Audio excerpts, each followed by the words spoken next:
کہ جب تک کسی چیز میں کمپٹیشن نہیں ہوتا آدمی میں جوش پیدا نہیں ہوتا. دیکھو یہ جو آج دولت کے پیچھے بھاگ رہے ہیں, یہ اس لیے نہیں کہ ہماری ضرورتیں پوری نہیں ہو رہی. ضرورت تو اتنی نہیں ہے جتنا کمانے کی فکر کی جا رہی ہے. کیا پہن لے گا, کون سی گاڑی میں سفر کر لے گا.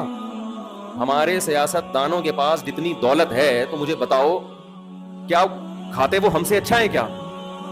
یہی کھا رہے ہیں, یہی پہن رہے ہیں, زیادہ زیادہ کون سی گاڑی میں گھوم لیں گے تو کتنی لگژری ہوگی وہ. لیکن پھر بھی ہوس کیوں ہوتی ہے مقابلے میں. ہمارے ایک دوست نے ایک واقعہ سنایا. ایک عیسائی آدمی تھا کراچی کا, بہت بڑا تاجر, کیونکہ عیسائی تھا, ظاہر اب مذہب تو ختم ہی ہو گیا ہے, ایتھیسٹ ہی بن چکے ہیں تقریباً. تو اس کو کوئی ایسی بیماری ہو گئی کہ ڈاکٹروں نے کہہ دیا اب ان کا انا للہ ہونے والا ہے. تو موت سے چند دن پہلے اس نے اپنے دوستوں کو بلایا. یہ ہے کمپٹیشن کو سمجھانے کے لیے میں بتا رہا ہوں آپ. اس نے اپنے دوستوں سے کہا کہ یار یہ پیسہ ہے, ڈیفینس میں میرے لیے 1000 گز کا ایک لگژری سا بنگلہ خریدو. کیا ہو گیا بھائی, تو اب مرنے لگا ہے, تھوڑے دن میں تیری موت واقع ہو جائے گی, ڈیفینس میں تو لگژری سا ایک بنگلہ خریدنا چاہ رہا ہے, کیوں بھائی؟ اس نے کہا کہ میرے جو دوست تھے نا غریب, جن کی 2 ٹکوں کی ویلیو نہیں تھی, آج انہوں نے بڑے بڑے گھر بنا لیے ہیں. میں چاہتا ہوں کہ میں جب مروں تو میرا جنازہ کسی بڑے گھر سے ہو, تاکہ یہ جو 2 ٹکے کے لوگ ہیں جو آج اتنے بڑے بڑے گھر بنا کے بیٹھے ہوئے ہیں, یہ مجھ پہ فخر نہ کر سکے. سمجھتے ہیں بات کو؟ اب بتاؤ مرتے ہوئے آدمی کو 1000 گز کے بنگلے کی ضرورت ہے؟ نہیں ہے تو بولو نہیں ہے, تھوڑا منہ ہلا دو. تو رمضان بھی ختم ہو گیا, نہیں ہے نا. لیکن کیا ہے کمپٹیشن کہ یار 2 ٹکے کے آدمی جو میرے سامنے سائیکل چلایا کرتے تھے, آج وہ 500 گز کے بنگلے میں رہ رہے ہیں. تو کچھ میری بھی تو کوئی اوقات ہے نا, میں ادھر مروں گا. میں نے تو بنایا نہیں اب تک گھر, بزنس میں لگاتا رہا ہوں, فوری طور پر میرے لیے 1000 گز کا بنگلہ تعمیر کیا جائے. یہ فالتو کام کس میں ہو رہا ہے؟ صرف کمپٹیشن. یہ انسان کی نیچر ہے, یہ انسان کی فطرت. دیکھو بچوں کو آپ کسی بچے کو بولو بھاگو, وہ نہیں بھاگے گا. لیکن 2 بچوں کو ریس لگواؤ, وہ ایسا بھاگے گا نا, ہو سکتا ہے کلا بازی کھا کے گر جائے, وہ دوسرے سے آگے نکلنے کی کوشش میں بھاگے گا.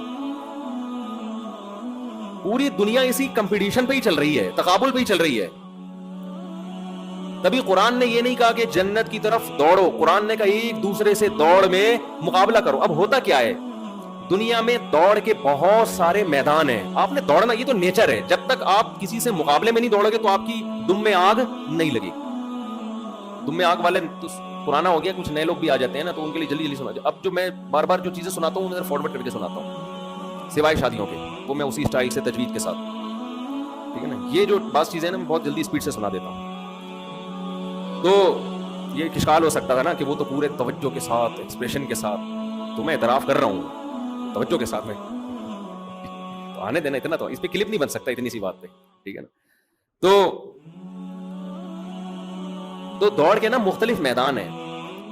اب دیکھو یہ جو بندہ موت کے وقت اس نے کہا 1000 گز کا بنگلہ, اس نے ساری زندگی پیسہ کمانے کے علاوہ کوئی کام نہیں کیا, تو اس نے دوڑ کا میدان کس کو بنا لیا؟ اس نے دوڑ کا میدان دولت کو بنا لیا.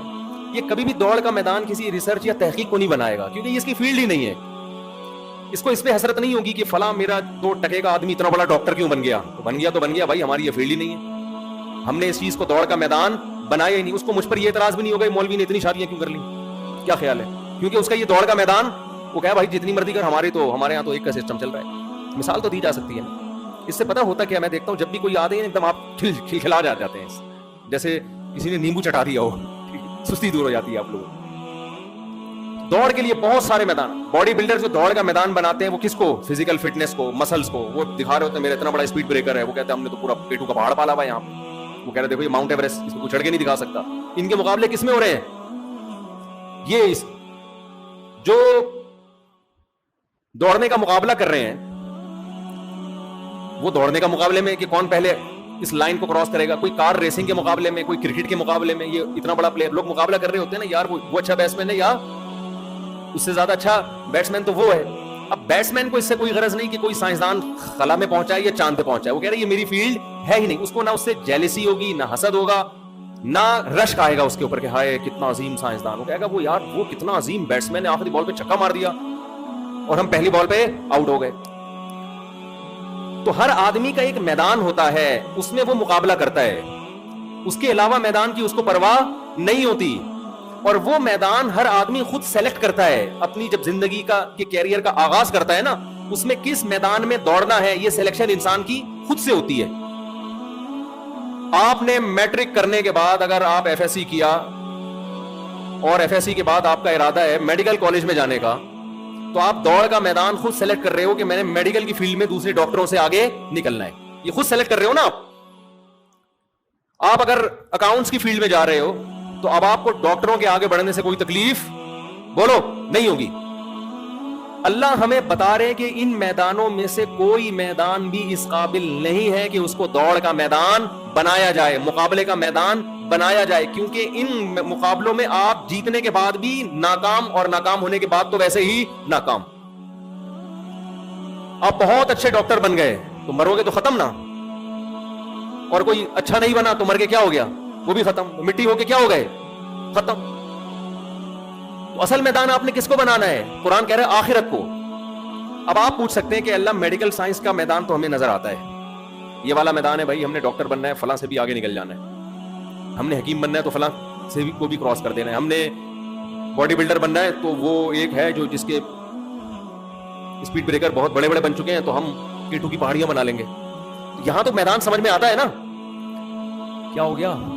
تو آخرت کا میدان کون سا میدان ہے بھئی؟ اگر ہے تو اللہ ہمیں بتا دے تو ہم اس میں آگے جائیں گے. تو اللہ نے بتایا وہ میدان کوئی سیلیکٹڈ میدان نہیں ہے, انہی میدانوں میں سے کسی بھی میدان کو سیلیکٹ کرو اور نیت کیا کر لو, آخرت. تو وہ کون سا میدان بن جائے گا؟ بولتے کیوں نہیں, آخرت بن جائے.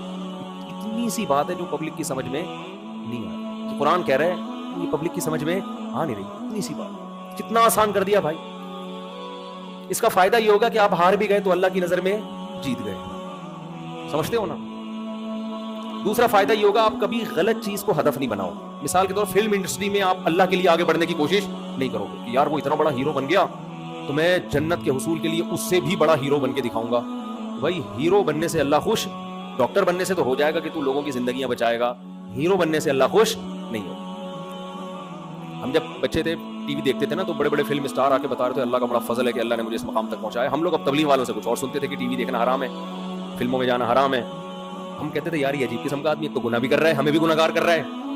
ہم تو توبہ استغفار کر کے ڈرامہ دیکھ رہے ہو, ڈرامے بھی اس زمانے کے ایسے دوپٹے لیے ہوئے اور اتنی اچھی اچھی باتیں, آدمی مسلمان ہو جائے کلمہ پڑھ لے, اور اس وقت علماء کہتے تھے وہ حرام ہے. حیرت, یعنی کتنا زمانہ چینج ہو گیا ہے نا.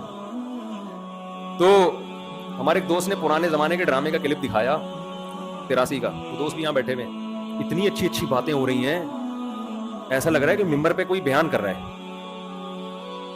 ماں بیٹی کو سکھا رہی ہے شوہر کا احترام, عجیب سی بات ہے یا نہیں؟ ماں بچی کو کیا سکھا رہی ہے؟ شوہر کا احترام. ساس سے کیسے بات کی جاتی ہے, تمیز سکھا رہی ہے اس کو. تو یہ چیزیں مارکیٹ میں کیا چل رہی ہیں, شارٹ. تو وہ اس زمانے میں تھے, اس کو ہم سبھی کہتے تھے حرام ہے. اگر وہ زمانہ وہ لوگ یہاں آج کا دور دیکھ لیں تو اس کو شاید کہیں کہ بھئی یہ تو فرض ہیں اس کے مقابلے میں. تو ہم اس وقت یہ دیکھتے تھے, کوئی فلم ایکٹر ہے نا وہ بتا رہا تھا یہ اللہ کا بڑا فضل ہے کہ مجھے اللہ نے یہاں تک پہنچایا. ہم کہہ رہے تھے اللہ کا فضل کہاں سے ہو گیا بھائی تیرے اوپر, بھائی یہ تو اللہ کا قہر لگتا ہے یا عذاب لگتا ہے. کیونکہ پاکستان میں نا میری تو اب ملاقات اداکاروں سے بھی ہوتی ہے, گلوکاروں سے بھی ہوتی ہے, تو کچھ ملاقاتیں کر کے اندازہ ہوتا ہے کہ پاکستان میں گلوکار, فنکار, اداکاروں کو زیادہ سوائے ان کے جو میرا بیان سن رہے ہیں ان کے علاوہ کو زیادہ کوئی یہاں پروٹوکول ملتا نہیں ہے. یہ خوشی کی بات ہے, ٹھیک ہے نا. بہت سو کو یہ فیلڈ پھر بالآخر چھوڑنی پڑتی ہے. یہ اللہ کا فضل ہے ہمارے اوپر کہ اللہ نے یہاں روشن مستقبل رکھا نہیں ہے. اور یاد رکھو اس کی ایک پازیٹیو وجہ بھی ہے کہ مسلمان برائی میں اتنا آگے جا نہیں سکتا, لمٹ ہوتی ہے اس کی, وہ نہیں جا سکتا. اس کے لیے بہت کچھ الٹا سیدھا کرنا پڑتا ہے, وہ نہیں کر پاتا, کچھ کر بھی لیتے ہیں. تو جب آپ آخرت کو میدان بناؤ گے تو آپ سب سے پہلے ایسے راستے کو کبھی سیلیکٹ کرو گے ہی نہیں جس سے آخرت کا فائدے کے بجائے نقصان ہو رہا ہے. میں اکثر ایک مثال دیتا ہوں ایک حدیث کی. نبی صلی اللہ علیہ وسلم نے ارشاد فرمایا, ایک صحابی درخت لگا رہے تھے, آپ صلی اللہ علیہ وسلم نے فرمایا اس درخت کی عمر تمہاری عمر سے لمبی ہو سکتی ہے, کما قال صلی اللہ علیہ وسلم. یعنی تم پلان کر رہے ہو 5 سال کا درخت تو 5 سال بعد پھل دے گا نا, اور تمہیں تمہاری زندگی کا کوئی بھروسہ نہیں. آج سو صبح نہ اٹھو, اتنی لمبی لمبی امیدیں ہیں بھائی, اتنی لمبی لمبی امیدیں. اس حدیث سے ہمیں کیا میسج ملتا ہے؟ گویا ہمیں زمین کو آباد نہیں کرنا چاہیے. یہی میسج مل رہا ہے نا بھائی, کل کا کی خبر نہیں ہے اور پلاننگ ہو رہی ہے 5-5 سال کی. میسج تو یہی مل رہا ہے, درخت نہیں لگانا چاہیے. اب کوئی درخت لگا رہا ہو, آپ جا کے یہ حدیث ریفرنس کے ساتھ پیش کر دیں اس کو, چیپٹر نمبر بخاری حدیث نمبر 3 فلاں, حدیث نمبر 32, ایسا ہے نہیں نمبر کہیں آپ دیکھیں, ایک میں فرضی بتا رہا ہوں, کتاب کے ریفرنس کے ساتھ وہ بندہ درخت لگا رہا ہے. جو آج کل ہو رہا ہے نا وہ یہی ہو رہا ہے, جو آج کل کے نئے نئے اسکالرز آ رہے ہیں وہ یہی کر رہے ہیں, درخت لگا رہا ہے. آپ نے بولا کہ حدیث میں آتا ہے درخت مت لگاؤ, کون سی حدیث ریفرنس؟ دیکھو صحابی لگا رہے تھے, نبی نے اس عمل کو پسند نہیں کیا. وہ کہے گا بھائی میں علماء سے پوچھتا ہوں. یہی تو مسئلہ ہے تم لوگوں کا, مولویوں کے پاس جا, میں حدیث دکھا رہا ہوں, تم کس کے پاس جا رہے ہو؟ مولویوں کے. امام ابو حنیفہ سے پوچھو گے اس کا مطلب کیا ہے. یہی تو شخصیت پر ریفرنس پیش کر رہا ہوں میں. کیا پیش کر رہا ہوں؟ یہ پٹی بھی چلا دی ہے میں نے. اچھا اسی حدیث کا جواب نیچے ڈسکرپشن میں ہوگا, وہ پٹی اڑا دی ہوگی, ٹھیک ہے نا, وہ پٹی کیا کی ہوئی ہوگی؟ اڑا دی ہوگی. ادھورا علم خطرہ ایمان. آج کل کے جو نئے نئے اسکالرز آ رہے ہیں نا یوٹیوب پہ, جن کے لوگ ریفرنس سے بڑے متاثر ہوتے ہیں, ان میں اکثر, سب نہیں, ان میں اکثر ادھوری بات کرتے ہیں, پوری بات نہیں کرتے, آدھی بات جو ان کے مسلک کو پروموٹ کر رہی ہوگی, اور نعرہ یہ لگاتے ہیں کہ ہم مسلک پرست نہیں ہیں, ہم صرف قرآن و سنت کو مانتے ہیں. دوسری حدیث میں آتا ہے, بخاری مسلم کی حدیث ہے, آپ صلی اللہ علیہ وسلم نے فرمایا جس نے درخت لگایا اور مر گیا. جب بھی میں کہتا ہوں مر گیا, مجھے وہی یاد آتا ہے نیپال کے, نہیں جو زندہ ہو کے آ گئے تھے, مر گیا تو مر گیا, وہ سچی مچی کا مر گیا, دوبارہ زندہ نہیں ہوا. تو آپ صلی اللہ علیہ وسلم نے فرمایا جب تک چرند پرند بھی اس درخت سے کھائیں گے اس کو قبر میں ثواب ملے گا. دیکھو دو متضاد آرڈر ہیں, ایک میں درخت لگانے کی حوصلہ شکنی کی جا رہی ہے, ایک میں درخت لگانے کی بہت زیادہ فضیلت, حالانکہ میدان تو ایک ہی ہے. کیا خیال ہے بھائی, میدان کیا ہے ایک, لیکن نیت سے میدان کیا ہو رہا ہے, چینج ہو رہا ہے. وہ درخت لگا رہے ہیں اپنے لیے, تو اپنے لیے کون سوچتا ہے بھائی, نبی کی سیرت ہمارے سامنے ہے, ہمارے لیے وہ کیا ہے. نبی صلی اللہ علیہ وسلم نے فرمایا میری مثال کا راکب استظل تحت شجرۃ, اس مسافر کی طرح ہے جو درخت کے نیچے آرام کرنے کے لیے تھوڑی دیر کے لیے لیٹ گیا, اور یہاں سے جانا ہے آگے. کیا پلاننگ,